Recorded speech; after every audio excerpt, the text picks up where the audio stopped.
नमस्कार दोस्तों, स्वागत है आपके अपने YouTube चैनल एजुकेशन सर्विस पर। आज हम लोग देखने वाले हैं रोशन सर के द्वारा जो निकाला गया है 63 सेट्स का PYQ, उसका पहला सेट। क्योंकि जो बिहार पुलिस 22,000 प्लस वैकेंसी आने वाली है, उसके लिए यह बुक का सॉल्यूशन अत्यंत महत्वपूर्ण है। क्योंकि इसमें 2010 से 2024 तक में पूछे गए टोटल प्रश्न जो बिहार पुलिस में अत्यंत महत्वपूर्ण है, उसका सॉल्यूशन दिया गया है।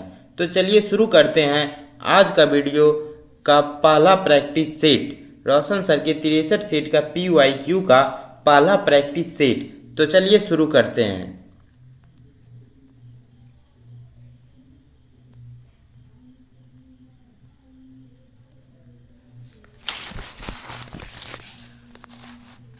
उन्नीस सौ 80 के दशक में प्रारंभ में सर्वोच्च न्यायालय के न्याय तक पहुंच बढ़ाने के लिए कौन सा तंत्र तैयार किया गया था?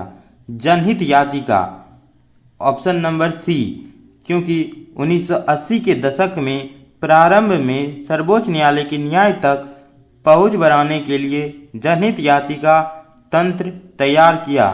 1980 के दशक में शुरू की गई जनहित याचिका PIL की व्यवस्था सबको इंसाफ दिलाने के लिहाज से एक महत्वपूर्ण कदम थी।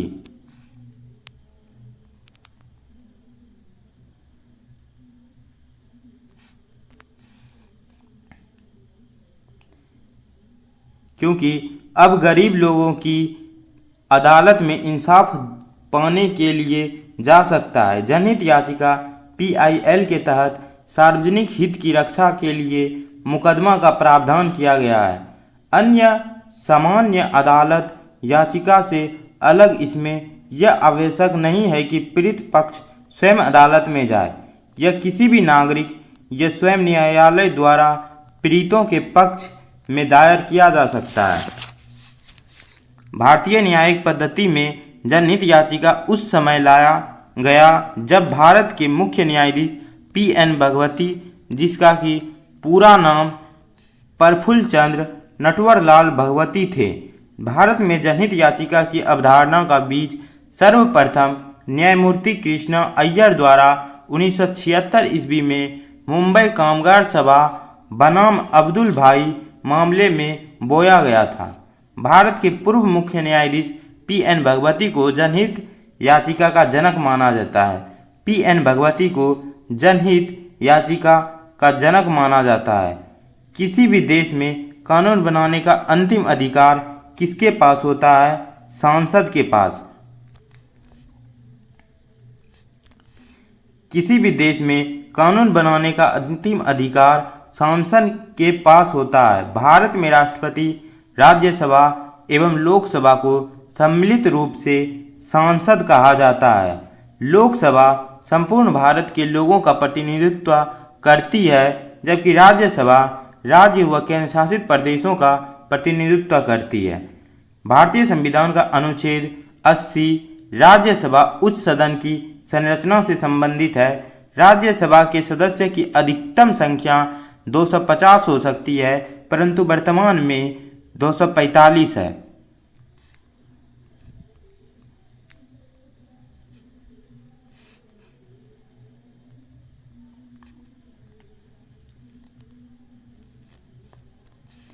राज्यसभा में राष्ट्रपति द्वारा साहित्य, विज्ञान, कला और समाज सेवा के संबंध में विशेष ज्ञान रखने वाले 12 सदस्यों को मनोनीत किया जाता है। साहित्य, विज्ञान, कला और समाज सेवा के संबंध में वर्तमान समय में उत्तर प्रदेश से राज्यसभा सदस्यों के सीटों की सर्वाधिक संख्या है 31, जबकि राज्यसभा एक अस्थायी सदन है। इसका विघटन कभी भी नहीं हो सकता है। इसके 1/3 सदस्य प्रति 2 वर्ष में सेवानिवृत्त हो जाते हैं। राज्यसभा के सदस्य का कार्यकाल 6 वर्ष का होता है। लोकसभा निम्न सदन के गठन का प्रावधान भारतीय संविधान के अनुच्छेद 81 में है। लोकसभा में सदस्यों की अधिकतम संख्या 550 हो सकती है। लोकसभा राज्यसभा की तरह अस्थायी सदन नहीं होते हैं, अर्थात इसका विघटन 5 वर्ष या इसके पहले भी हो सकता है। 42वां संविधान संशोधन अधिनियम 1976 द्वारा लोकसभा की अवधि 5 वर्ष से बढ़ाकर 6 वर्ष कर दी गई थी, परंतु पुनः 44वें संविधान संशोधन 1978 द्वारा इसको 5 वर्ष कर दिया गया। भारत में न्यायपालिका के 3 स्तर पाए जाते हैं, जिसमें सर्वोच्च स्थान पर भारत का उच्चतम न्यायालय है। सर्वोच्च न्यायालय सुप्रीम कोर्ट 1935 के भारत शासन अधिनियम द्वारा स्थापित संघीय न्यायालय फेडरल कोर्ट का ही प्रतिरूप है। यह संघीय न्यायालय होने के साथ साथ अंतिम अपीलीय न्यायालय भी है। मूल संविधान में मुख्य न्यायाधीश सहित कुल न्यायाधीश की संख्या 8 थी। वर्तमान में यह 33 प्लस 1 CJI हो गया है, चीफ जस्टिस ऑफ इंडिया हो गया है। अभी वर्तमान में 38 हो गया है, जो कि 37 अन्य न्यायाधीश प्लस 1 CJI है, चीफ जस्टिस ऑफ इंडिया। सांसद को शक्ति प्राप्त है कि वह न्यायाधीश की संख्या में वृद्धि कर सकता है। भारतीय संविधान के भाग 15 में अनुच्छेद 324 से 329 तक निर्वाचन से संबंधित उपबंधों का उल्लेख किया गया है। भारतीय निर्वाचन के संबंध में मुख्यतः 2 प्रकार की पद्धतियां अपनाई जाती है, fast past the post system, जबकि दूसरा है एकल संक्रमणीय अनुपातिक प्रतिनिधित्व प्रणाली। Fast past the post system Bharat में जहां प्रत्यक्ष निर्वाचन डायरेक्ट इलेक्शन होता है, वहां लगभग हर जगह fast past the post system अपनाई जाती है, जैसे लोकसभा व राज्य के विधानसभाओं के निर्वाचन प्रक्रिया में। एकल संक्रमणीय अनुपातिक प्रतिनिधित्व प्रणाली या निर्वाचन प्रणाली राष्ट्रपति, उपराष्ट्रपति, राज्यसभा और राज्य विधान परिषद के सदस्य की निर्वाचन में अपनाई जाती है। भारतीय कार्यपालिका व्यवस्था के अंतर्गत उपराष्ट्रपति का पद अमेरिका के संविधान से प्रेरित है। उपराष्ट्रपति का पद अमेरिका के संविधान से लिया गया है।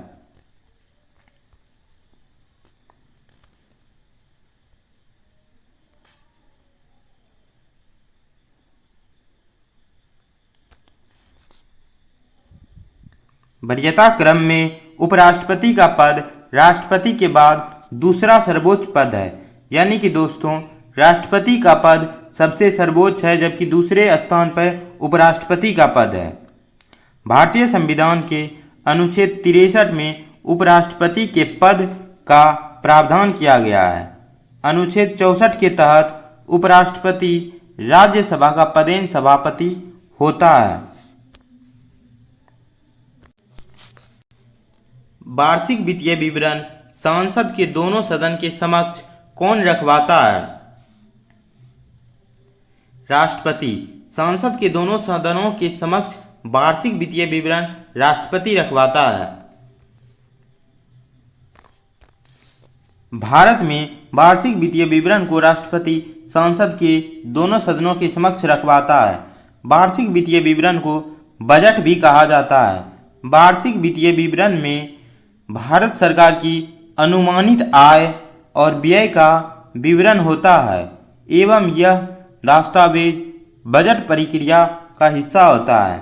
वार्षिक वित्तीय विवरण का प्रावधान भारतीय संविधान के अनुच्छेद 112 में है। वार्षिक वित्तीय विवरण अनुच्छेद 112 से संबंधित है, जबकि वित्त मंत्रालय के नेतृत्व में वित्त मंत्रालय के द्वारा आम बजट तैयार करवाया जाता है। स्वतंत्रता भारत के प्रथम वित्त मंत्री R.K. षणमुगम शेट्टी थे। भारत के प्रथम वित्त मंत्री R.K. षणमुगम शेट्टी थे, जिन्होंने पहला बजट पेश किया।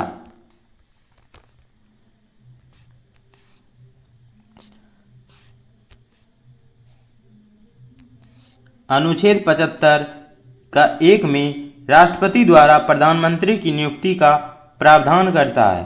सर्वाधिक लंबे समय तक प्रधानमंत्री के पद पर रहने वाला पंडित जवाहरलाल नेहरू था। इंदिरा गांधी, एच.डी. देवगौड़ा और डॉक्टर मनमोहन सिंह राज्यसभा के सदस्य होते हुए प्रधानमंत्री बने थे। 3 प्रधानमंत्री ऐसे थे जो राज्यसभा के सदस्य होते हुए प्रधानमंत्री बने थे, जिसमें कि इंदिरा गांधी, एच.डी. देवगौड़ा और डॉक्टर मनमोहन सिंह था। पी.वी. नरसिम्हा राव ऐसे प्रधानमंत्री थे जो पद ग्रहण के समय किसी भी सदन के सदस्य नहीं थे। 3 प्रधानमंत्री पंडित जवाहरलाल नेहरू, लाल बहादुर शास्त्री और श्रीमती इंदिरा गांधी की मृत्यु उनकी पद अवधि के दौरान हो गई थी। मोरारजी देसाई सबसे अधिक उम्र और राजीव गांधी सबसे कम उम्र बनने वाला प्रधानमंत्री था। लोकसभा के प्रथम अध्यक्ष जी.बी. मावलंकर यानी कि दोस्तों गणेश वासुदेव मावलंकर थे। सर्वाधिक लंबे समय तक लोकसभा अध्यक्ष के पद पर रहने वाले अध्यक्ष बलराम जाखिर थे, जिनका कार्यकाल 9 वर्ष 329 दिनों तक 1980 से 89 चला था। राष्ट्रपति देश का संवैधानिक प्रधान होता है एवं भारत का प्रथम नागरिक भी कहलाता है। भारत के प्रथम राष्ट्रपति डॉक्टर राजेंद्र प्रसाद थे, जबकि भारत की प्रथम महिला राष्ट्रपति प्रतिभा देवी सिंह पाटिल है। स्वतंत्रता के बाद जन्म लेने वाली भारत की पहली राष्ट्रपति द्रौपदी मुर्मू है।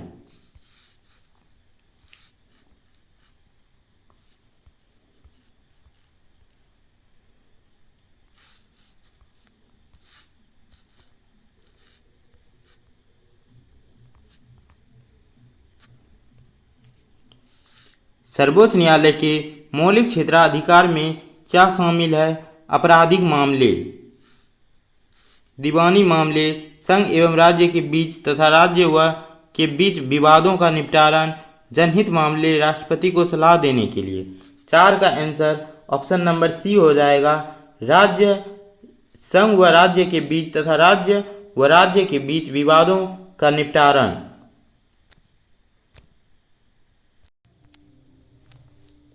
सर्वोच्च न्यायालय के मौलिक क्षेत्राधिकार में संघ व राज्य के बीच तथा राज्य व राज्य के बीच विवादों का निपटारण करवाना शामिल है। भारतीय संविधान के अनुच्छेद 131 में मौलिक क्षेत्राधिकार का प्रावधान किया गया है। इसके अंतर्गत सर्वोच्च न्यायालय 3 प्रकार के मामलों की सुनवाई कराता है, जो इस प्रकार है। पहला, एक तरफ भारत सरकार तथा दूसरी तरफ एक या एक से अधिक राज्य की सरकारें। दूसरा है 2 या 2 से अधिक राज्यों के बीच उत्पन्न विवाद। तीसरा है केंद्र और कोई राज्य या राज्यों का एक तरफ होना एवं एक या अधिक राज्यों का दूसरी तरफ होना।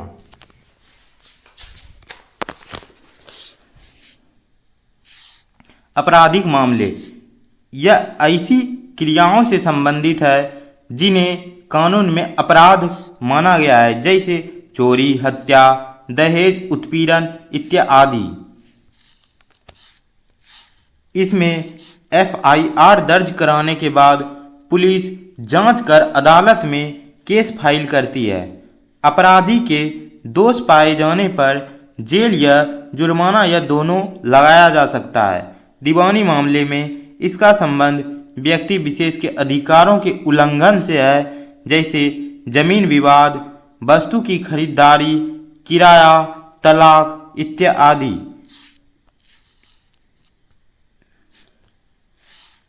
प्रभावित क्षेत्र पक्ष न्यायालय में एक याचिका दायर कराता है। शोभा रिगवा क्या है? शोभा रिगवा क्या है? हिमालय की पारंपरिक दवा पद्धति। शोभा रिगपा हिमालय की पारंपरिक दवा पद्धति है। सोबा रिगपा चिकित्सक की एक पारंपरिक पद्धति है जो भारत के हिमालय क्षेत्रों में प्रचलित है। यह चिकित्सा पद्धति तिब्बत से आई है और दुनिया भर में सबसे पुरानी चिकित्सा परंपराओं में से एक है। सोगा रिगपा शब्द का अर्थ है उपचार का ज्ञान और यह भोटी भाषा से लिया गया है। सोबा रिगपा के ज़्यादातर सिद्धांतों और अभ्यास आयुर्वेद के समान है। सोबा रिगपा में इलाज के लिए शरीर और मन के विकास को महत्व दिया गया जाता है।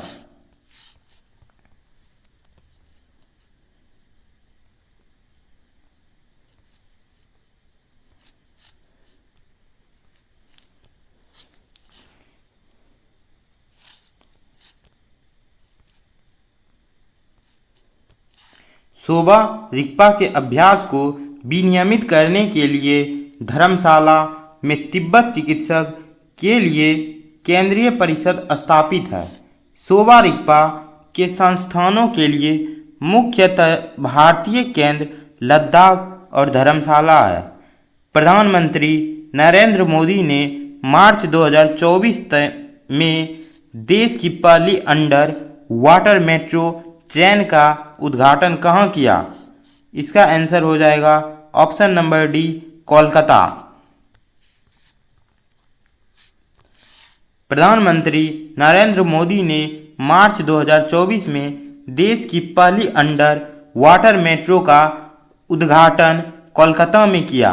हुगली नदी के नीचे बनी मेट्रो सुरंग कोलकाता मेट्रो के ईस्ट वेस्ट कॉरिडोर का हिस्सा है और हावड़ा मैदान को एस्प्लेनेड से जोड़ती है।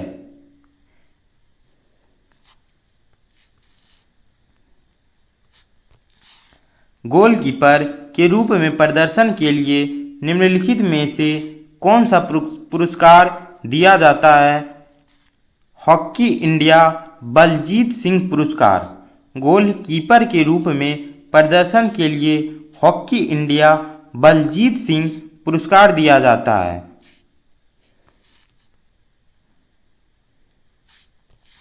यह पुरस्कार भारत में हॉकी के गोलकीपरों को उनके उत्कृष्ट प्रदर्शन के लिए दिया जाता है।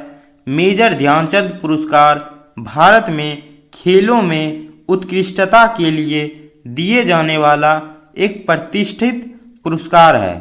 मेजर ध्यानचंद खेल रत्न पुरस्कार, जिसे पहले राजीव गांधी खेल रत्न के नाम से जाना जाता था, भारत में किसी खिलाड़ी को दिए जाने वाला सर्वोच्च पुरस्कार है।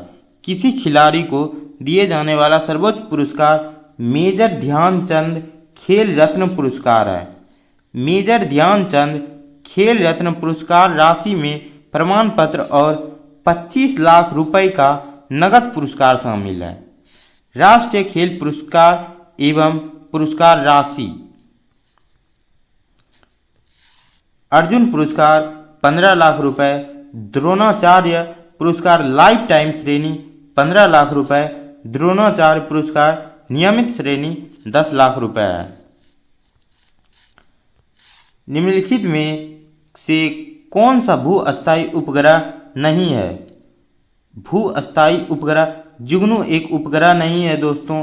निम्नलिखित में से जुगनू भू अस्थायी उपग्रह नहीं है। जुगनू एक नैनो सैटेलाइट है जिसे इसरो के मार्गदर्शन में आईआईटी कानपुर द्वारा बनाया गया। भारत के कुछ प्रमुख भू अस्थायी उपग्रह निम्न हैं: इनसेट, जीसेट, कल्पना 1, एडुसेट, हेमसेट।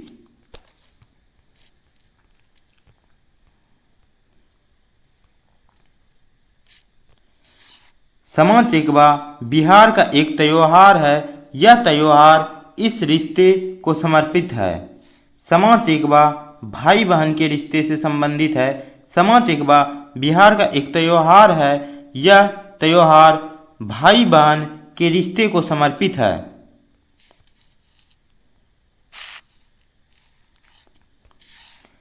यह त्योहार प्रत्येक वर्ष कार्तिक माह के शुक्ल पक्ष की सप्तमी से पूर्णमासी तक मनाया जाता है। बिहार के अन्य लोकनाट्य विदेशिया भोजपुर क्षेत्र में अत्यंत लोकप्रिय इस नाट्य में महिला पात्र की भूमिका पुरुष कलाकारों द्वारा निभाया जाता है। जट जाटिन केवल अविवाहित द्वारा इस लोकनाट्य में जट जाटिन के वैवाहिक जीवन को प्रदर्शित किया जाता है।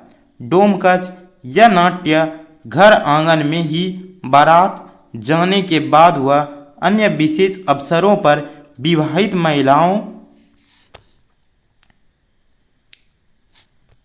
महिलाओं द्वारा प्रस्तुत किया जाता है। इस लोकनाट्य का सार्वजनिक प्रदर्शन नहीं किया जाता है क्योंकि इसके अंतर्गत हास्य, परिहास, अश्लील हाव भाव तथा संवाद को प्रदर्शित किया जाता है।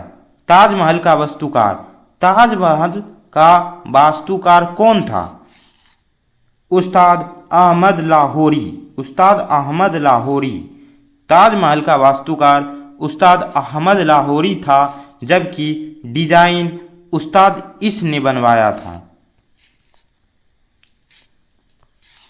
शाहजहां के कार्यकाल को वैभव और पराकाष्ठ के कारण मुगल काल का स्वर्णकाल कहा जाता है। अन्य तथ्य है इसमें शाहजहां ने 24 फरवरी 1628 ईस्वी को अपना राज्य अभिषेक आगरा में करवाया था। आगरा में मोती मस्जिद का निर्माण शाहजहां द्वारा करवाया गया। शाहजहां के काल में आए प्रमुख यात्री फ्रांसीसी यात्री बर्नियर और ट्रेबेनियर। मुनाची इटली का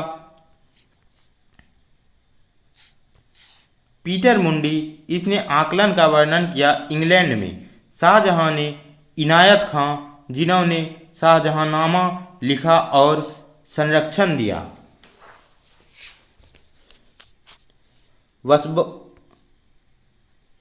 वासवान उत्कृष्ट मुगल चित्रकार थे। इनका संबंध आधुनिक उत्तर प्रदेश से था। इन्होंने अकबर के समय का सर्वोत्कृष्ट चित्रकार माना जाता है। अब्दु समद।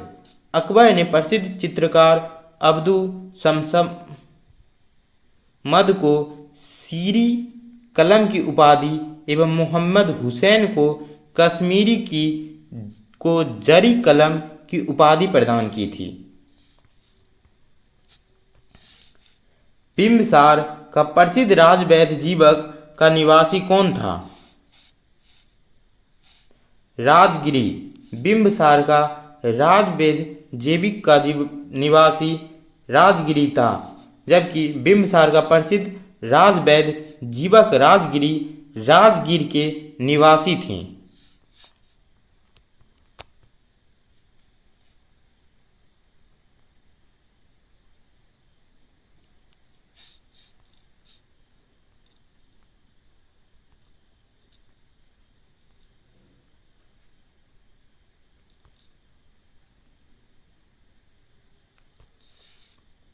मगध में हर्यक वंश के संस्थापक बिंबिसार थे, इन्होंने 544 ईस्वी पूर्व 492 ईस्वी पूर्व तक मगध पर शासन किया।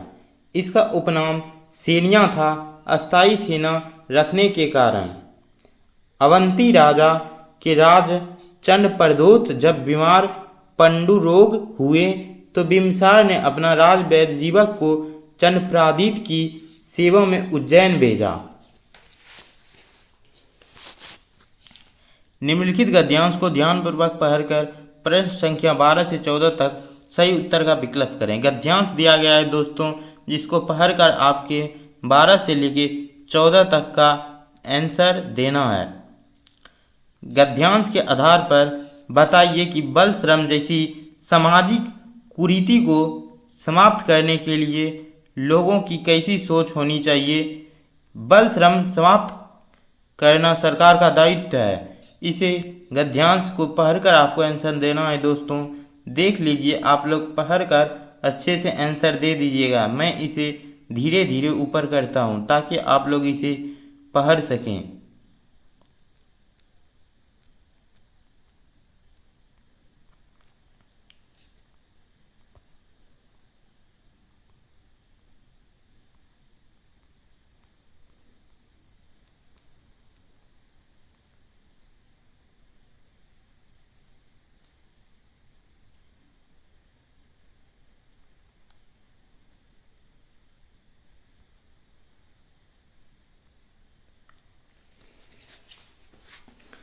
गद्यांश के अनुसार बाल श्रम को रोकने के लिए सार्थक प्रयास क्यों किया जाना चाहिए?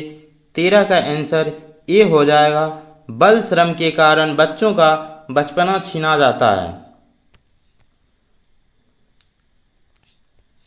वह काम जो बच्चों को उनके बचपन, उनकी क्षमता और उनकी गरिमा से वंचित करता है और जो शारीरिक और मानसिक विकास के लिए हानिकारक है, उपयुक्त परिभाषा संबंधित है बाल श्रम से।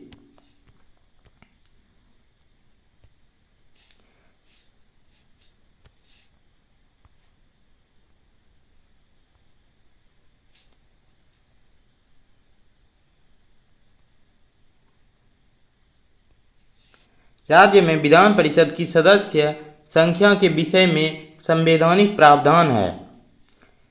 राज्य की विधानसभा की सदस्य संख्या के 1/3 से अधिक नहीं होगी।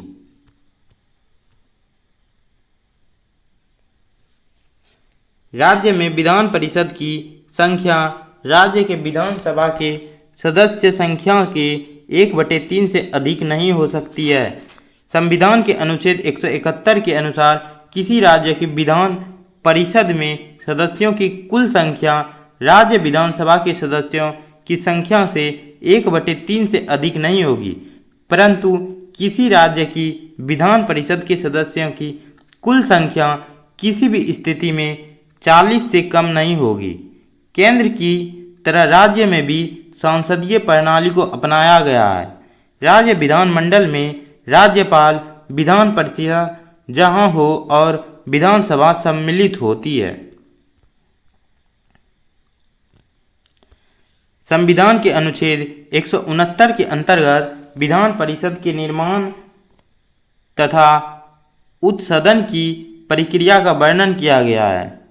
संविधान के अनुच्छेद 171 के 3 के अनुसार विधान परिषद के सदस्य का निर्धारण इस प्रकार होता है। 1/3 सदस्य की स्थानीय संस्थाएं, नगरपालिकाएं, जिला परिषद आदि के सदस्यों से मिलकर बने निर्वाचक मंडल द्वारा चुने जाते हैं, जबकि 1/3 सदस्य विधानसभा के निर्वाचित सदस्यों द्वारा चुने जाते हैं और 1/12 सदस्य अध्यापकों द्वारा चुने जाते हैं जो राज्य के हायर सेकेंडरी उच्च शिक्षण संस्थानों से कम 3 वर्ष पढ़ रहे हों।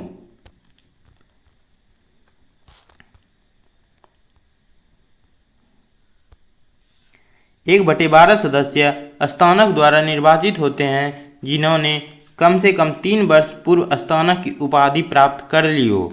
1/6 सदस्य राज्यपाल द्वारा मनोनीत होते हैं जो कला, विज्ञान, साहित्य, समाज सेवा एवं साक्षरता से जुड़े होते हैं। वर्तमान के केवल 6 राज्य में विधान परिषद है, जिसमें कि उत्तर प्रदेश में 100, कर्नाटक में 75 सीट, बिहार में 75 सीट, आंध्र प्रदेश में 58 सीट, तेलंगाना में 40 सीट तथा महाराष्ट्र में 78 सीट है, जिसमें कि विधान परिषद विद्यमान है। विधान परिषद की किसी भी बैठक के लिए कम से कम 10 या विधान परिषद के कुल सदस्यों का 10वांश इनमें जो भी अधिक हो गणपूर्ति होगा। संविधान सभा के चुनाव हुए थे जुलाई 1946 में।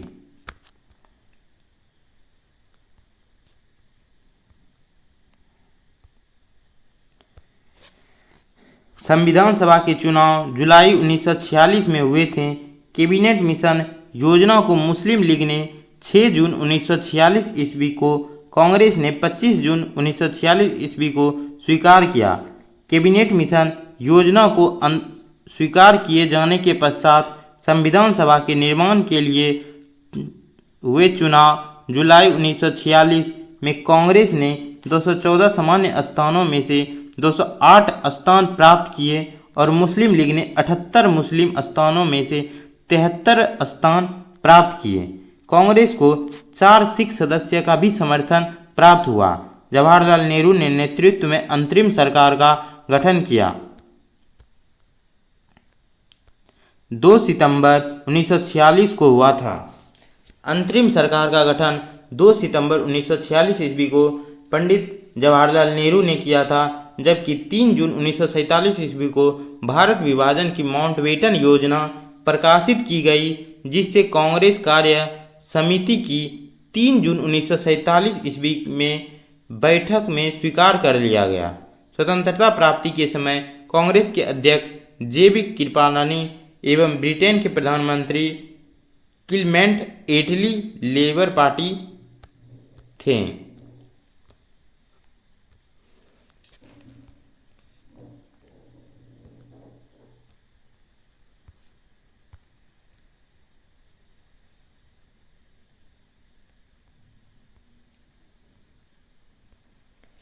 सर्वोच्च न्यायालय एवं उच्च न्यायालय के उसके पद से हटाए जाने की प्रक्रिया को कहा जाता है सर्वोच्च न्यायालय एवं उच्च न्यायालय के न्यायाधीश को पद से कौन हटाता है, जो कि राष्ट्रपति। यदि दोनों सदन द्वारा यह प्रस्तावित पारित हो तब उसे सर्वोच्च न्यायालय उच्च न्यायालय के न्यायाधीश को पद से हटा सकता है।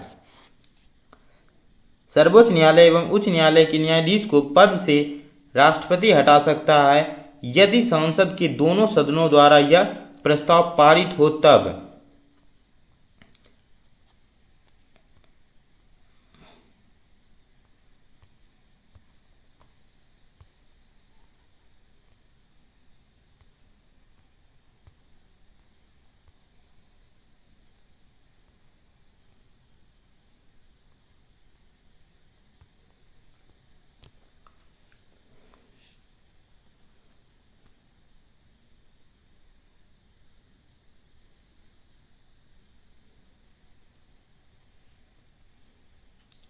अनुच्छेद 124 के 5 के तहत संसद विधि द्वारा न्यायाधीशों को हटाए जाने से संबंधित प्रक्रिया का उपबंध कर सकती है। न्यायाधीशों को हटाए जाने की प्रक्रिया की शुरुआत संसद के किसी भी सदन से की जा सकती है।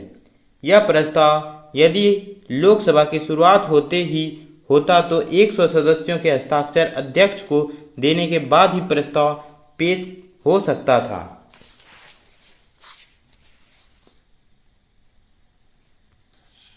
यह प्रस्ताव यदि राज्यसभा से शुरुआत होती है तो 50 सदस्य के हस्ताक्षर के सभापति को देने के बाद ही प्रस्ताव पेश हो सकता है।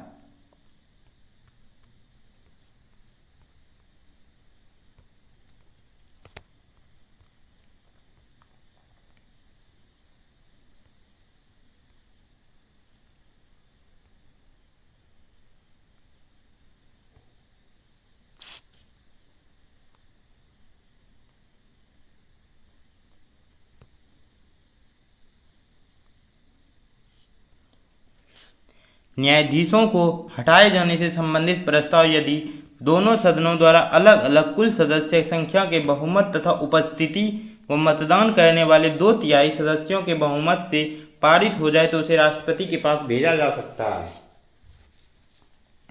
तत्पश्चात राष्ट्रपति न्यायाधीश को हटाए जाने का आदेश जारी कराते हैं। अभी तक केवल सर्वोच्च न्यायालय के एक न्यायाधीश बी रामास्वामी के संदर्भ में महाभियोग का प्रस्ताव लाया गया, परंतु लोकसभा में यह प्रस्ताव अपेक्षा बहुमत के अभाव में पारित नहीं हो पाया।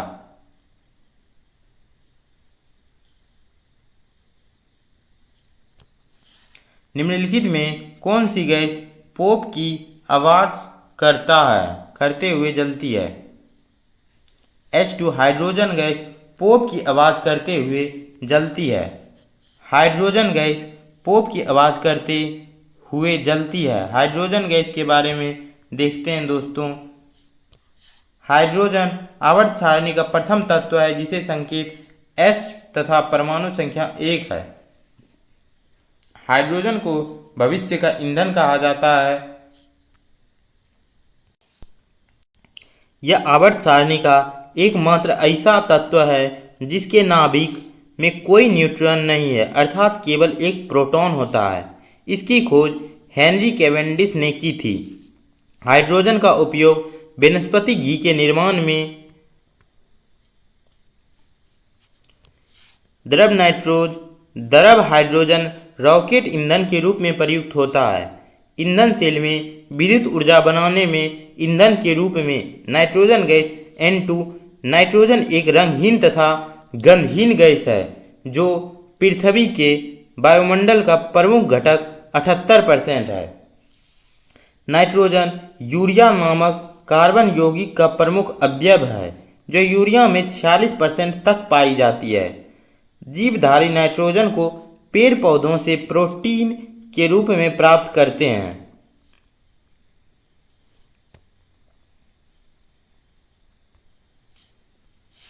नाइट्रोजन का उपयोग वायुयान के टायरों में भरा जाता है।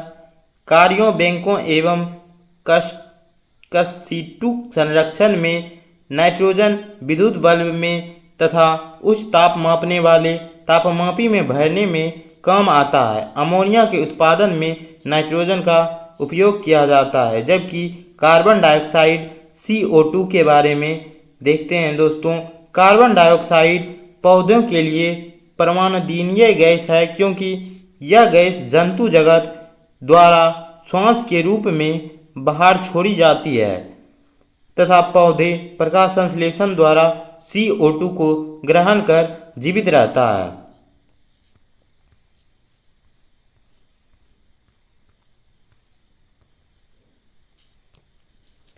वायुमंडल में इसकी मात्रा 0.03% है। CO2 गैस ग्रीन हाउस प्रभाव के लिए उत्तरदायी है। CO2 गैस की प्रकृति अम्लीय होती है तथा यह गैस चूना के जल को दूधिया कर देता है। CO2 का जलीय घोल कार्बोनिक अम्ल कहलाता है। मीथेन CH4 मीथेन CH4 के बारे में देखते हैं। यह एल्केन श्रेणी CnH2n+2 का प्रथम सदस्य होता है। प्राकृतिक गैस, बायोगैस इत्यादि के मुख्य अवयव मीथेन गैस होते हैं। कोयले की खानों में मीथेन तथा वायु के मिश्रण से भयंकर विस्फोट होता है। अतः मीथेन को फायर डैम्प भी कहा जाता है। मीथेन का उपयोग ईंधन के रूप में किया जाता है। अंडे की जर्दी कोलाइड का कौन सा प्रकार है? इमल्सन। अंडे की जर्दी कोलाइड का इमल्सन का प्रकार है। इमल्सन में 32% फास्फोलिपिड होता है। कोलाइडी विलयन के बारे में देखते हैं। कोलाइडी एक विषमांगी मिश्रण है। कोलाइडी के कणों का आकार 10⁻⁻5 सेंटीमीटर और 10⁻⁻7 सेंटीमीटर के बीच है। इतना छोटा होता है कि ये पृथक रूप में आँखों से नहीं देखा जा सकता है। कोलाइडी के कण प्रकाश की किरणों को फैलाते हैं तथा मार्ग को दृश्य बनाते हैं। जब कोलाइडी के कण को शांत छोड़ दिया जाता है तब ये कण तल पर बैठते हैं अर्थात अस्थायी होते हैं। ये छानन विधि द्वारा मिश्रण से पृथक नहीं किया जा सकते हैं, किंतु अपकेंद्रीय तकनीकों द्वारा पृथक किया जा सकता है। कोलाइडी के सामान्य उदाहरण हैं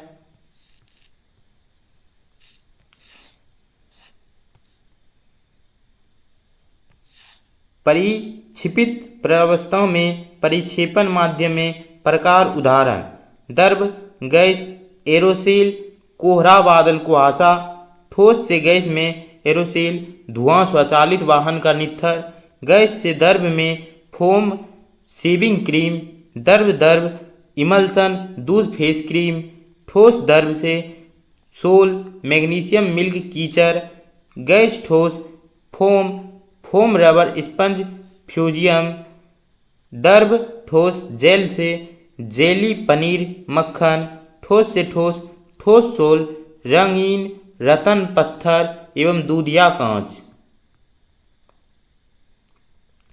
कोलाइडी कणों द्वारा प्रकाश के परिकर्णन की परिघटना टिंडल प्रभाव उत्पन्न करती है। आयरन लोहे का प्रतीक है Fe।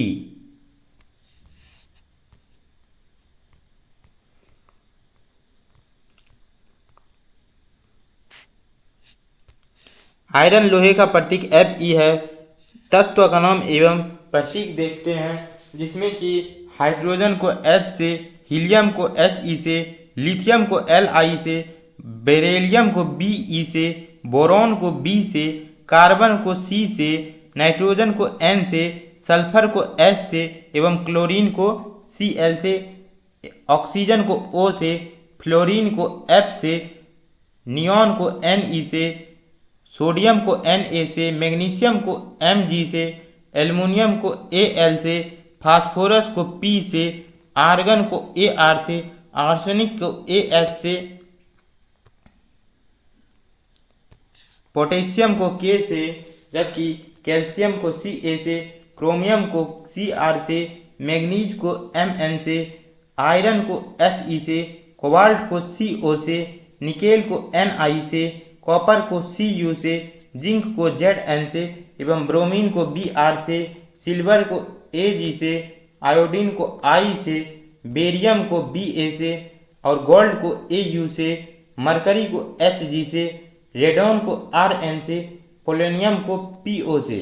कुछ प्रतीक और उस तत्व का नाम दिया गया है दोस्तों, जो कि रीडिंग करके आपको सुना दिए। अब आगे देखते हैं क्वेश्चन नंबर 21।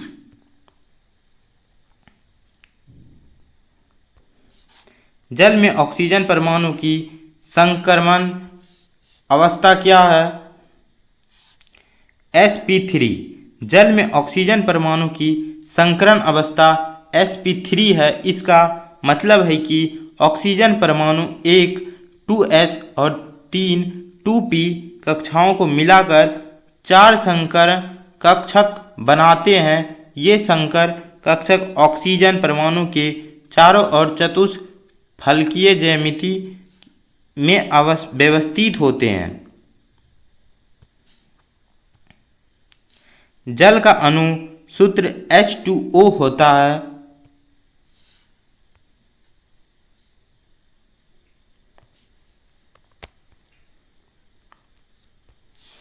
शुद्ध जल उदासीन होता है, अर्थात इसका pH मान 7 होता है।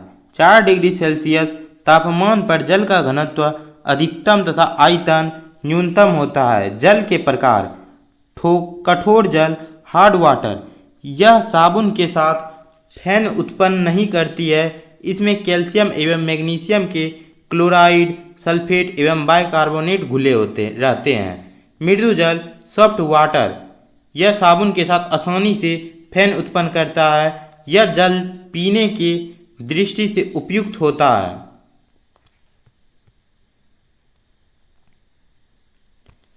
जल की कठोरता: अस्थायी कठोरता, यह कठोरता कैल्शियम व मैग्नीशियम के क्लोराइड तथा सल्फेट लवण घुले रहने के कारण होती है। जल की अस्थायी कठोरता को सोडियम कार्बोनेट मिलकर गर्म करने से दूर हो जाती है। और अस्थायी कठोरता के बारे में, यह कठोरता उसमें कैल्शियम तथा मैग्नीशियम के बाइकार्बोनेट्स लवण घुले रहने के कारण होती है। जल की अस्थायी कठोरता उसे उबाल कर दूर कर ली जाती है।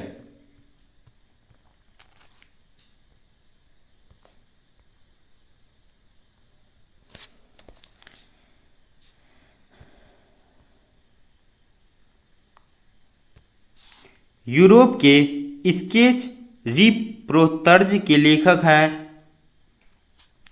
रामकुमार। यूरोप के स्केच रिप्रोतर्जा के लेखक रामकुमार हैं।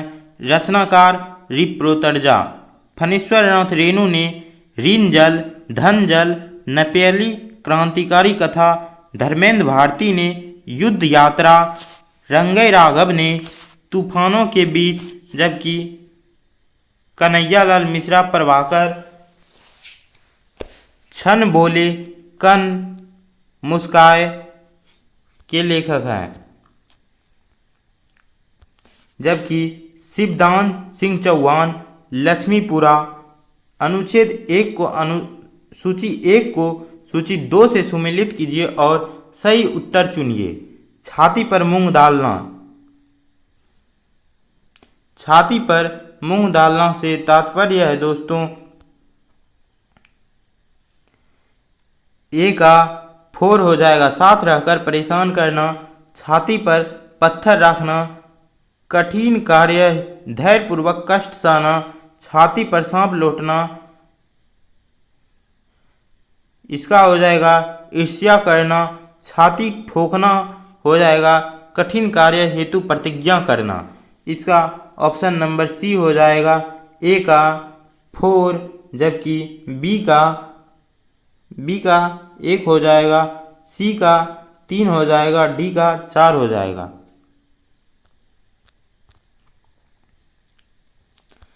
छाती पर मूंग दलना, साथ रहकर परेशान करना, छाती पर पत्थर रखना, धैर्यपूर्वक कष्ट सहना, छाती पर सांप लौटना, ईर्ष्या करना, छाती ठोकना, कठिन कार्य हेतु प्रतिज्ञा करना।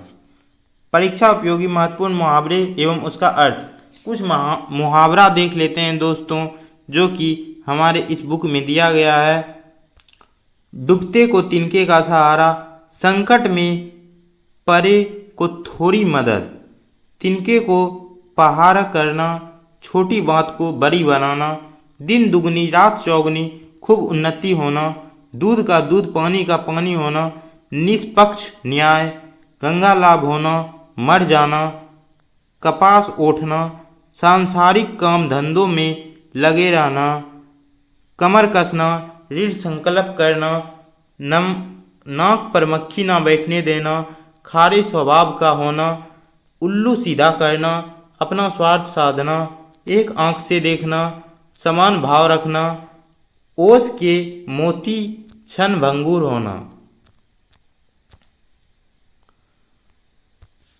ओखली में सिर देना, इच्छा पूर्वक की किसी झंझट में पड़ना। निम्नलिखित में से कौन सा समास विग्रह सही नहीं है? इसका ऑप्शन नंबर ए हो जाएगा दोस्तों राज्यसभा, राजा के लिए सभा राज्यसभा, यह गलत है दोस्तों। जबकि गुरु दक्षिणा, गुरु के लिए दक्षिणा है। ऋण मुक्त, ऋण से मुक्त है। सेना नायक, सेना का नायक है।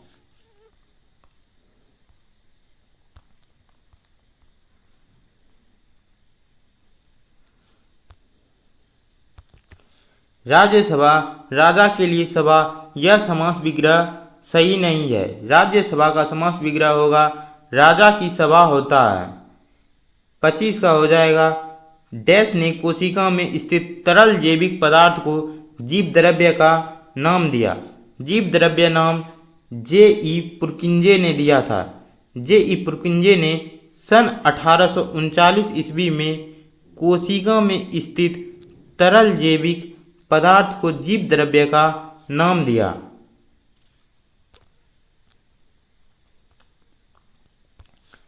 जीव द्रव्य एक तरल गाढ़ा, लसलसा, पराभासी, वजन युक्त व रंगहीन पदार्थ है।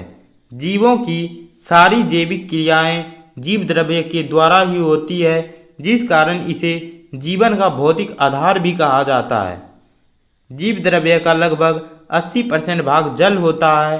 जीव द्रव्य में अकार्बनिक एवं कार्बनिक यौगिक का अनुपात 81:19 का होता है, जबकि जीव द्रव्य का 99% भाग 4 तत्वों से मिलकर बना होता है। ऑक्सीजन 76%, कार्बन 10.5%, हाइड्रोजन 10%, नाइट्रोजन 2.5% से। निम्नलिखित में से कौन सा सरल अस्थायी ऊतक पादप के भागों को नियंत्रित यांत्रिक शक्ति प्रदान करता है? स्क्लेरेनकाइमा रीढ़ ऊतक नामक सरल अस्थायी ऊतक पादप के भागों को यांत्रिक शक्ति प्रदान करता है। स्क्लेरेनकाइमा रीढ़ ऊतक लंबी संकरी कोशिकाएं होती है। इन कोशिकाओं की भित्ति मोटी तथा लिग्निन होती है। आधी कांस्त ये मृत होती है। इसमें प्रोटोप्लास्ट नहीं होते हैं।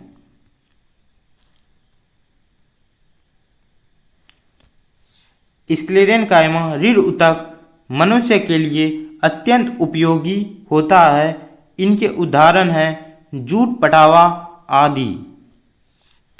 एपिडर्मस ऊतक ऊतक और उससे संबंधित कार्य के बारे में देखते हैं दोस्तों। एपिडर्मस ऊतक यह कोशिकाओं की एक परत द्वारा पौधे के बाहरी भाग को ढकता है। जाइलम ऊतक जल एवं खनिज लवणों का संवाहन, रीढ़ यांत्रिक रीढ़ता प्रदान करना। फ्लोएम ऊतक मुख्य कार्य पत्तियों द्वारा बनाए गए भोजन को पौधे के अन्य भागों में पहुंचाना। जाइलम और फ्लोएम संवहनी ऊतक है। हरी पत्तियां भोजन को किस रूप में संग्रहित करता है?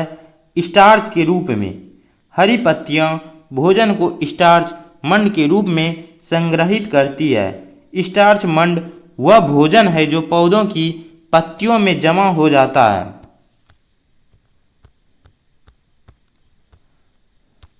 स्टार्च मंड एक पॉलीमेरिक कार्बोहाइड्रेट है जिसमें ग्लाइकोसिडिक बॉन्ड द्वारा बड़ी संख्या में ग्लूकोज इकाइयाँ शामिल है। यह प्रकाश संश्लेषण का अंतिम उत्पाद है। प्रकाश संश्लेषण में सर्वाधिक प्रभावकारी लाल रंग है। प्रकाश संश्लेषण की क्रिया कृत्रिम प्रकाश में भी होती है। 31 मई 2024 को संयुक्त राष्ट्र अकादमी प्रभाव के सदस्य कितने संस्थान थे? 1645। इसका ऑप्शन नंबर डी हो जाएगा। जबकि 31 मई 2024 तक संयुक्त राष्ट्र अकादमी प्रभाव यूनाइटेड नेशन एकेडमी इम्पैक्ट के 1645 संस्थान सदस्य एवं 156 देश सदस्य हैं। UNAI संयुक्त राष्ट्र शैक्षणिक प्रभाव उच्च शिक्षा, छात्रवृत्ति और अनुसंधान के संस्थानों को संयुक्त राष्ट्र और एक दूसरे के साथ संरेखित करने की एक संयुक्त राष्ट्र पहल है। इसका गठन 18 नवंबर 2010 को किया गया था।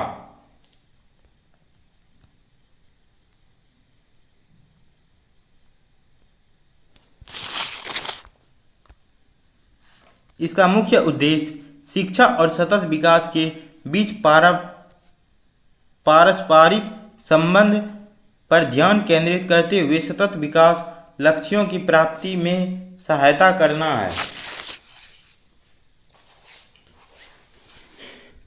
सूचना का अधिकार अधिनियम कब पारित हुआ? 2005 में। सूचना का अधिकार अधिनियम 2005 में पारित हुआ। सूचना का अधिकार अधिनियम 2005 द्वारा केंद्रीय सूचना आयोग की स्थापना हुई।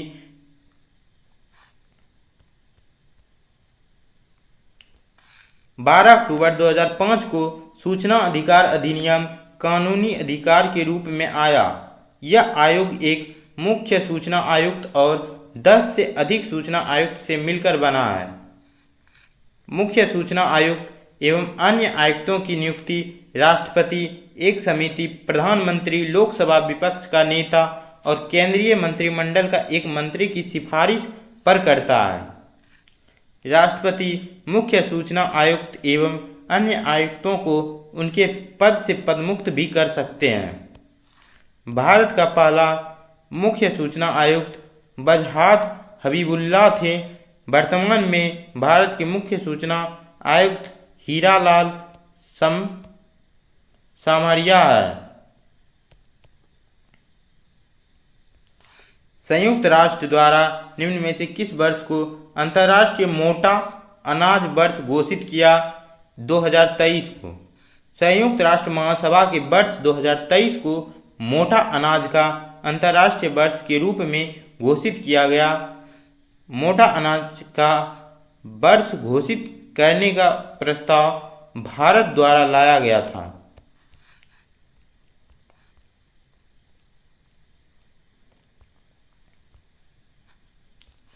संयुक्त राष्ट्र द्वारा घोषित वर्ष 2019 को देशीय भाषाओं का अंतर्राष्ट्रीय वर्ष, 2024 को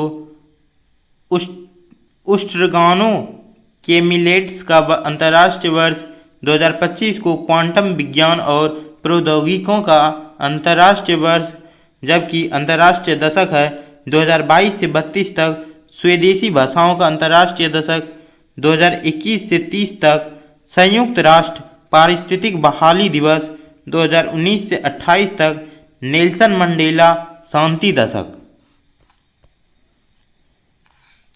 लगभग सभी पादप कोशिकाओं में कौन सा अनुपस्थित होता है? तारकाय। तारकाय सेंट्रोसोम लगभग सभी पादप कोशिकाओं में अनुपस्थित होता है। यह केवल जंतु कोशिकाओं में पाया जाता है। तारकाय के अंदर एक या दो कण जैसी संरचना होती है जिन्हें सेंट्रोरियल कहते हैं। समसूत्री विभाजन में यह ध्रुव का निर्माण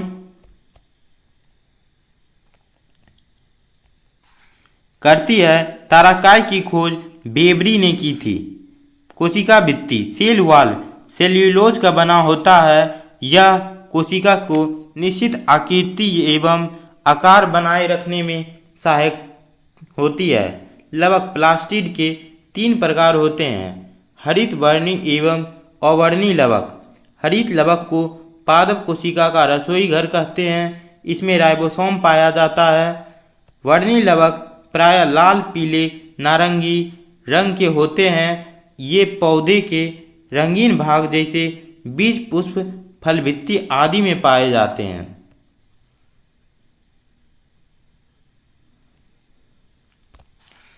अवर्णी लवक रंगहीन लवक है।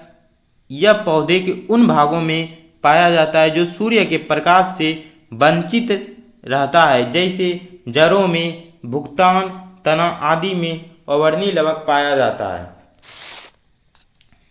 रसधानियाँ। कोशिका की निर्जीव रचना यह एकल झिल्ली से आवृत्ति होती है जिसे टोनोप्लास्ट कहते हैं। जंतु कोशिका में यह अनेक एवं छोटी होती है, परंतु पादप कोशिका में यह कोशिका का 90% स्थान घेरती है।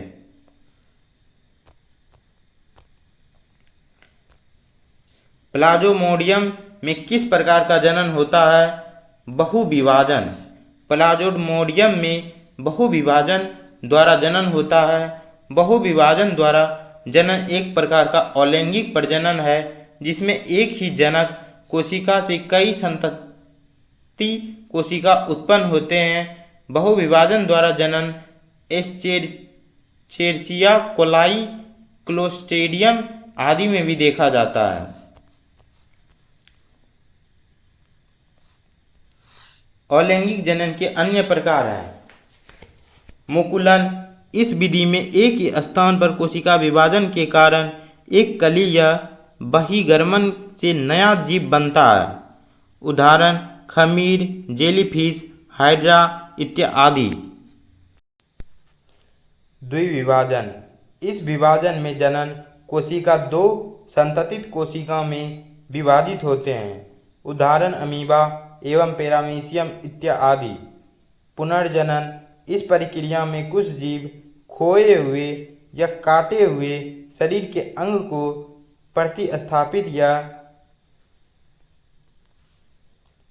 पुनर्स्थापित करते हैं। उदाहरण छिपकली, तारा मछली इत्यादि है।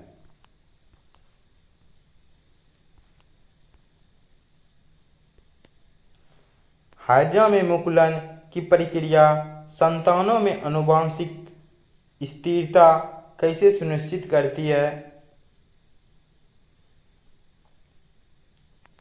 हाइड्रा में मुकुलों में पर्यावरणीय कारकों के कारण आनुवंशिक उत्परिवर्तन होता है। हाइड्रा में मुकुलन की प्रक्रिया संतानों में आनुवंशिक स्थिरता, मुकुलनों में पर्यावरणीय कारकों के कारण आनुवंशिक उत्परिवर्तन के द्वारा होता है। अलैंगिक जनन मुकुलन द्वारा होता है। लैंगिक जनन युग्मक द्वारा होता है। कुछ सरीसृपों में लिंग निर्धारण पूर्ण रूप से पर्यावरण पर निर्भर करता है। यह देखा गया है कि इनमें लिंग निर्धारण आनुवंशिक कारकों पर भी निर्भर करता है। कुछ सरीसृपों में लिंग निर्धारण पूर्ण रूप में पर्यावरण एवं निर्भर करता है। यह देखा गया है इनमें लिंग निर्धारण आनुवंशिक कारकों पर भी निर्भर करता है। सरीसृप वर्ग की कुछ प्रमुख विशेषताएं हैं जिनमें कि इनका शरीर शुष्क शल्क युक्त त्वचा से ढका रहता है, त्वचा रुखी होती है तथा इसमें ग्रंथियां नहीं पाए जाते हैं। इसमें केरोटीन द्वारा निर्मित बाह्य त्वचाई शल्क एवं प्राशल्क पाए जाते हैं। हृदय सामान्यतः 3 प्रकोष्ठ का बना होता है, लेकिन मगरमच्छ क्रोकोडाइल में 4 प्रकोष्ठ का बना होता है। लाल रुधिर कणिकाएं पाई जाती है एवं निषेचन आंतरिक होता है। ये अंडोत्सर्जन करते हैं।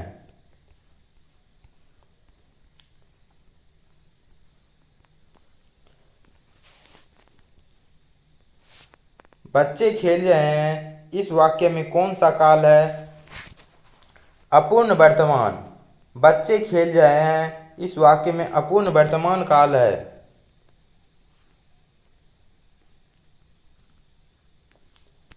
स्वागत शब्द में उपसर्ग का प्रयोग हुआ है सु।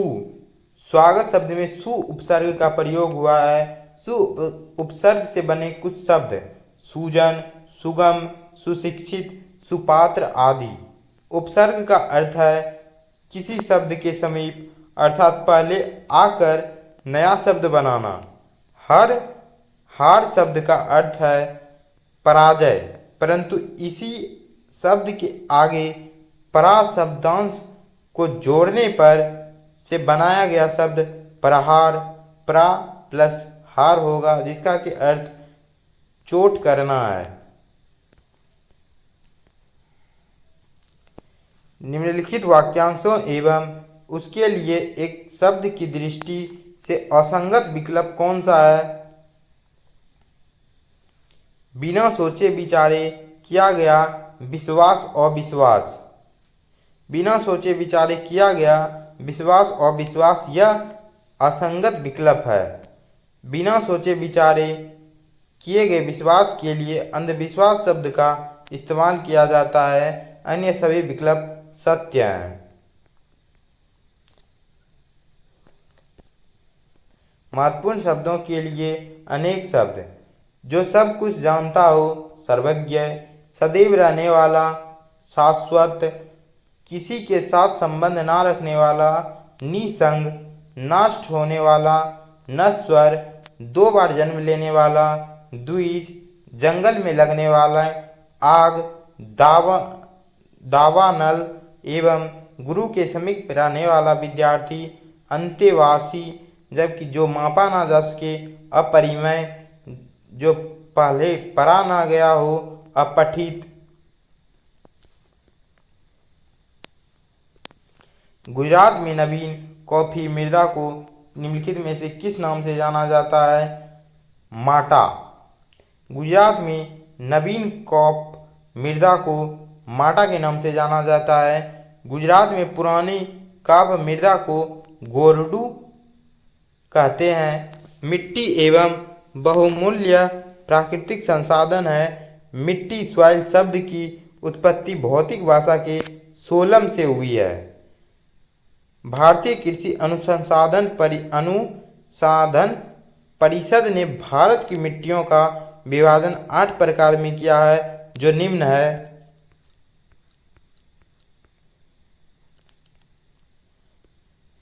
जलोढ़ मिट्टी, यह भारत के सर्वाधिक क्षेत्र पर पाई जाने वाली मिट्टी है, जो देश के कुल क्षेत्रफल के लगभग 40% भूभाग पर फैला हुआ है।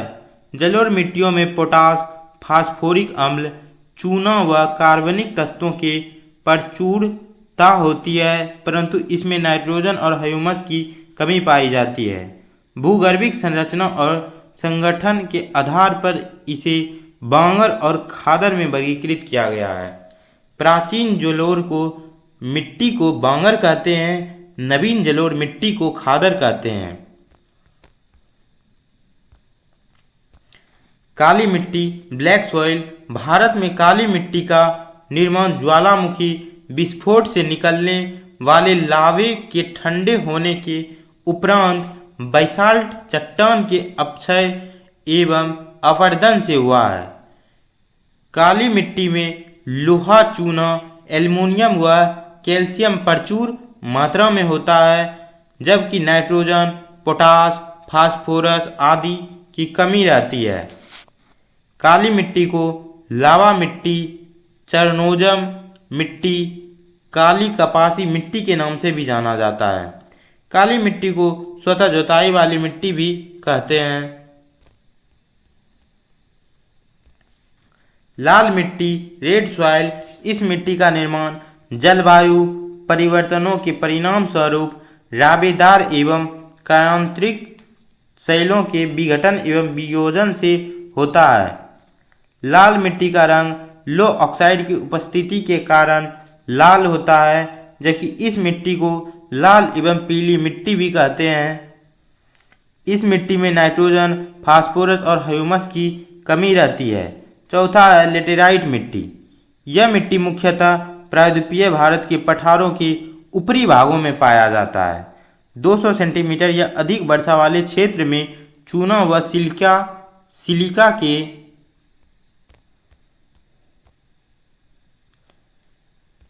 निक्षालन से इसकी उत्पत्ति होती है। लेटेराइट मिट्टी का स्वरूप ईटा जैसा होता है। इस मिट्टी में लो ऑक्साइड व एल्युमिनियम ऑक्साइड की प्रचुरता होती है। पर्वतीय मिट्टी, माउंटेन सॉइल, इस मिट्टी को विन्य मृदा भी कहते हैं। यह मृदा हिमालय की घाटियों के ढलानों पर 2700 से 3000 मीटर की ऊंचाई के भागों में पाई जाती है। बनिये मिट्टी में पोटास, फास्फोरस व चूने का अभाव होता है। शुष्क और मरुस्थलीय मिट्टी, यह मिट्टी शुष्क व अर्ध शुष्क क्षेत्रों में अरावली पर्वत और सिंधु घाटी के मध्यवर्ती क्षेत्रों में पाई जाती है। इस मिट्टी में ह्यूमस व जैव पदार्थ कम अवस्था में पाया जाता है। लवणीय व क्षारीय मिट्टी, यह एक अंत क्षेत्रीय मिट्टी है जिसका विस्तार सभी जलवायु प्रदेशों में है।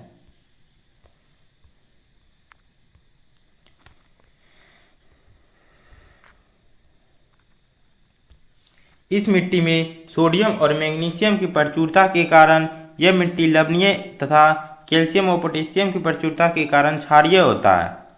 पीट एवं दलदली मिट्टियाँ, इसका निर्माण अत्यधिक आर्द्रता वाले दशाओं में बड़ी मात्रा में कार्बनिक तत्वों के जमाव के कारण होता है। यह मुख्यतः तटीय प्रदेशों पर जल जमाव के क्षेत्रों में पाई जाती है। इस मिट्टी में घुलनशील लवणों की प्रचुरता होती है, परंतु फास्फोरस व पोटास की अभाव होती है। निम्न में से कौन सी कंपनी ONGC और इसकी अपतटीय संक्रियाओं के लिए हेलीकॉप्टर की सेवाएं प्रदान करती है? Pawan Hans helicopter limited. Pawan Hans helicopter limited ONGC और इसकी अपतटीय संक्रियाओं के लिए हेलीकॉप्टर की सेवाएं प्रदान करती है। यह एक जम्मू कश्मीर, हिमाचल प्रदेश, उत्तराखंड और पूर्वोत्तर राज्यों के दूर दराज के इलाकों को विशिष्ट स्थानों और दुर्गमी क्षेत्रों में परिवहन के लिए हेलीकॉप्टर का उपयोग करता है। ONGC की स्थापना 14 अगस्त 1956 को हुई थी। ONGC भारत की एक सार्वजनिक क्षेत्र की कंपनी है जिसका मुख्यालय देहरादून, उत्तराखंड में है। ONGC का पूरा नाम oil and natural gas corporation है। ONGC के वर्तमान अध्यक्ष अरुण कुमार सिंह है, जबकि ONGC एक महारत्न कंपनी है। पवन हंस की स्थापना 1985 ईस्वी में हुई थी और यह भारत की सबसे बड़ी हेलीकॉप्टर सेवा कंपनी है। 2011 की जनगणना के अनुसार भारत के किस राज्य में जनसंख्या घनत्व सबसे अधिक है? बिहार में। 2011 की जनगणना के अनुसार बिहार राज्य 1106 प्रति व्यक्ति वर्ग किलोमीटर में जनसंख्या घनत्व सबसे अधिक है एवं भारत में प्रथम जनगणना 1872 में लॉर्ड मेयो के कार्यकाल में हुई थी, परंतु 1881 में अर्थात लॉर्ड रिपन के समय में प्रत्येक 10 वर्ष में नियमित दशकीय जनगणना प्रारंभ हो गई। 2011 की जनगणना के अनुसार न्यूनतम जनसंख्या घनत्व अरुणाचल प्रदेश 17 व्यक्ति वर्ग किलोमीटर की है। 2011 की जनगणना के अनुसार सर्वाधिक जनसंख्या घनत्व वाला केंद्र शासित प्रदेश दिल्ली है। W.C. पॉन्डेन भारत के प्रथम जनगणना आयुक्त थे। भारत में विश्व की 17.7% जनसंख्या निवास करती है। नागालैंड देश का एकमात्र राज्य है जहां जनसंख्या वृद्धि दर नकारात्मक रही है। 2021 ईस्वी को भारत की जनसंख्या का बृहद विभाजन वर्ष ग्रेट डिवाइड ईयर्स कहते हैं। वहीं 1951 को जनसंख्या में भारी वृद्धि के प्रारंभिक वर्ष की संज्ञा दी जाती है। सर्वाधिक दशकीय वृद्धि दर वाले 3 राज्य हैं मेघालय, अरुणाचल प्रदेश, बिहार। सर्वाधिक मेघालय में 27.9% का दशकीय वृद्धि दर हुआ है। अरुणाचल प्रदेश में 26% का दशकीय वृद्धि दर हुआ है एवं तीसरे स्थान पर बिहार है जिसे 25.4% का दशकीय वृद्धि दर हुआ है। न्यूनतम दशकीय वृद्धि दर वाले 3 राज्य हैं। नागालैंड में -0.6% का वृद्धि दर हुआ है एवं केरल में 4.9% का हुआ है एवं सब गोवा में 8.2% का हुआ है।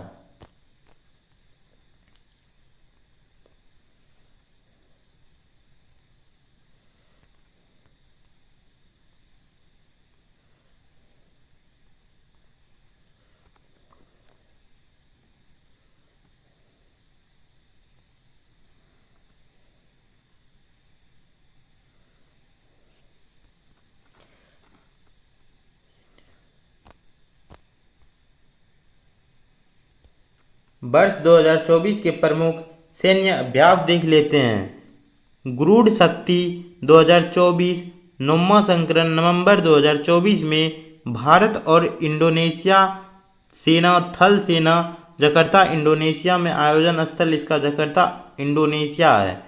बिनवेक्स 2024 5वां संस्करण महीना नवंबर 2024 में देश था भारत और वियतनाम, सेना था थल व वायुसेना और आयोजन स्थल था अंबाला और चंडी मंदिर, हरियाणा भी था।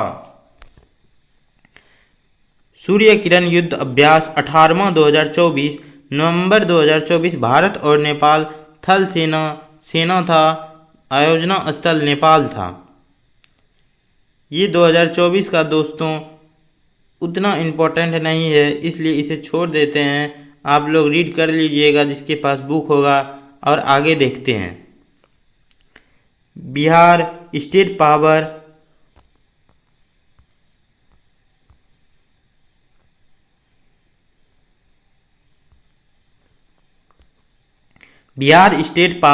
ट्रांसमिशन कंपनी लिमिटेड ने तीसरे एलडीसी उत्कृष्ट पुरस्कार 2023 में किसे श्रेणी में जीत हासिल हुआ था? Media load dispatch centre. Bihar state power transmission company limited ने तीसरे एलडीसी उत्कृष्ट पुरस्कार 2023 में मीडिया लोड डिस्पैच श्रेणी में जीत हासिल की।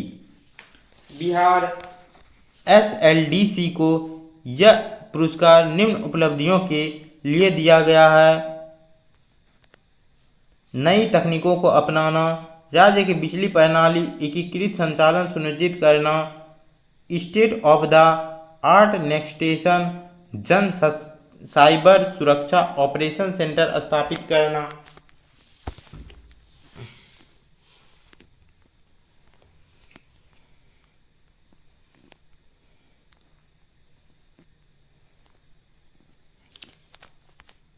देश में अब तक पूर्ण साक्षर घोषित किए गए एकमात्र राज्य केरल है। भारतीय वायुसेना के अभ्यास गगन शक्ति 2024 का आयोजन कहाँ किया गया था? राजस्थान में। भारतीय वायुसेना के अभ्यास गगन शक्ति 2024 का आयोजन राजस्थान में किया गया था। लीची पर राष्ट्रीय अनुसंधान केंद्र बिहार के मुजफ्फरपुर जिले में स्थित है। इसका आंसर मुजफ्फरपुर हो जाएगा, ऑप्शन नंबर डी। लीची पर राष्ट्रीय अनुसंधान केंद्र बिहार के मुजफ्फरपुर जिले में स्थित है। बिहार के प्रमुख शोध एवं अनुसंधान संस्थान है केरला अनुसंधान केंद्र गरौली वैशाली में है। आलू विकास एवं शोध संस्थान बिहार शरीफ में है। मक्का विकास एवं शोध संस्थान बेगूसराय में है। चावल विकास एवं शोध संस्थान आरा में है। राष्ट्रीय लीची विकास एवं शोध संस्थान मुजफ्फरपुर में है। नेशनल रिसर्च सेंटर ऑफ मखाना दरभंगा में है।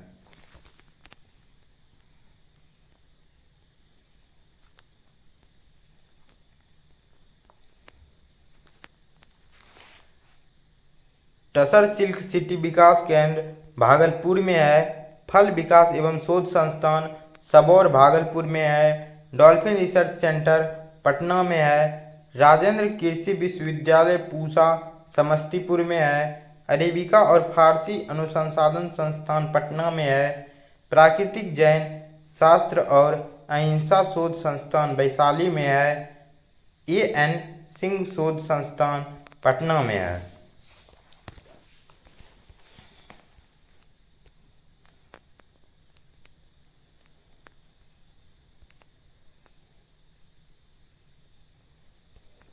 निम्नलिखित में से कौन सा कारक जनसंख्या की गुणवत्ता निर्धारित करती है?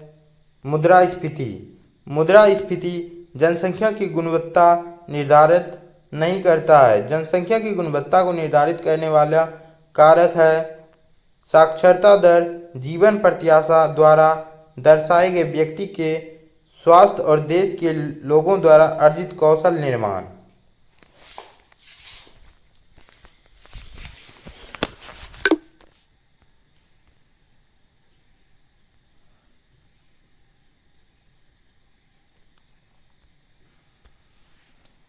गुणवत्तापूर्ण जनसंख्या से ही बेहतर मानव संसाधन का निर्माण होता है, जो किसी देश के प्रगति विकास में महत्वपूर्ण योगदान देता है। मानव संसाधन किसी देश के संदर्भ में मानव संसाधन उसकी जनसंख्या में पाए जाने वाली योग्यता, क्षमता, कौशल एवं ज्ञान है, जो देश के लिए मानव पूंजी का निर्माण करती है। भारत का साक्षरता दर 2011 के अनुसार 74.04% है। बिहार का साक्षरता दर 2011 के अनुसार 61.82% है। जीवन प्रत्याशा किसी व्यक्ति या समूह के लोगों द्वारा सामान्य परिस्थितियों में जीने की अपेक्षा औसत वर्षों की संख्या जीवन प्रत्याशा में प्रभावित करने वाले कारक आर्थिक स्थिति, शिक्षा, रोजगार, आवास, स्वास्थ्य सेवा और खाद्य सुरक्षा जैसी चीज़ें शामिल है। 2024 में भारत की जीवन प्रत्याशा 70.62 वर्ष है। बिहार की जीवन प्रत्याशा 69.2 वर्ष है। मुद्रास्फीति जब मांग और आपूर्ति में असंतुलन पैदा होता है तो वस्तुओं और सेवाओं की कीमत बढ़ जाती है। कीमतों में वृद्धि को मुद्रास्फीति कहते हैं। भारत में मुद्रास्फीति की गणना दो सूचियों पर होता है, थोक मूल्य सूचकांक, उपभोक्ता मूल्य सूचकांक। 2 से 3% की मुद्रास्फीति दर अर्थव्यवस्था के लिए ठीक होती है, जबकि इससे अधिक मुद्रास्फीति अर्थव्यवस्था के लिए हानिकारक होती है। कौशल निर्माण का अर्थ है उन कौशलों का विकास करना जिनकी कंपनी को अल्पकालिक और दीर्घकालिक रूप से आवश्यकता होती है तथा जो संगठन के भविष्य के लिए योजनाओं के अनुरूप होता है। कौशल विकास हेतु भारत के प्रधानमंत्री कौशल विकास योजना 2015 चला रही है।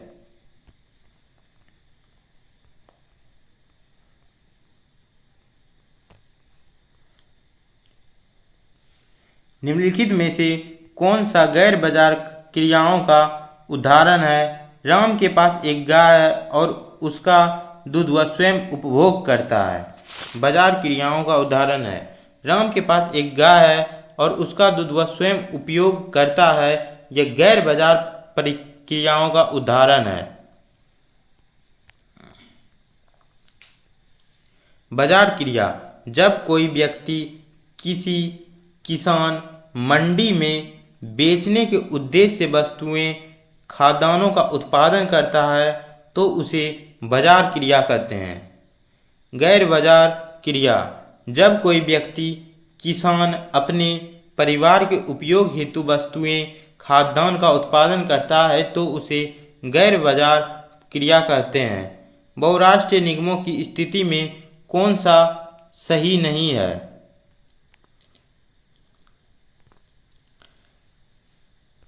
वस्तुएं एवं सेवा का विश्व स्तर पर उत्पादन नहीं किया जाता है।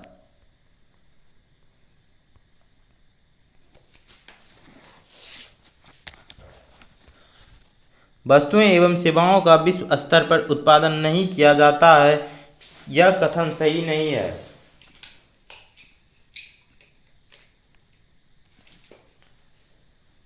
बहुराष्ट्रीय निगम MNC एक ऐसी कंपनी है जो अपने देश के साथ साथ दुनिया भर के अन्य देशों में भी काम कराती है। यह एक देश में स्थित एक केंद्रीय कार्यकाल रखता है जो इसके सभी अन्य कार्यालयों में जैसे प्रशासनिक शाखाओं या कारखानों के प्रबंधन का समन्वय करता है। बहुराष्ट्रीय निगम के मुख्य कार्य हैं अंतर्राष्ट्रीय स्तर पर माल के उत्पादन को नियंत्रित करना, विभिन्न देशों के बीच विभिन्न वस्तुओं के आयात और निर्यात को नियंत्रित करना, वैश्वीकरण, विश्व के सभी देशों की अर्थव्यवस्था को एक दूसरे के साथ जोड़ने की प्रक्रिया को वैश्वीकरण कहा जाता है। बहुराष्ट्रीय कंपनी वैश्वीकरण में मुख्य भूमिका निभा रही है। विभिन्न देशों के बीच अधिक से अधिक वस्तुओं और सेवाओं के निवास को प्रौद्योगिकियों का आदान प्रदान हो रहा है। भारत में वैश्वीकरण की शुरुआत 1990 के दशक में हुई। PV नरसिम्हा राव को भारत में वैश्वीकरण का जनक कहा जाता है। भारत में वैश्वीकरण का जनक किसे कहा जाता है? PV नरसिम्हा राव को वैश्वीकरण के जनक पीटर सदरलैंड है। ये पूर्व Irish attorney general European commissioner थे। वित्त वर्ष 2023 से 24 में चीन भारत का सबसे बड़ा व्यापारिक साझेदार है। Honesty is an example of, इसका 47 का आंसर हो जाएगा ऑप्शन नंबर डी, हॉनेस्टी। ईमानदारी एब्स्ट्रैक्ट नाउन।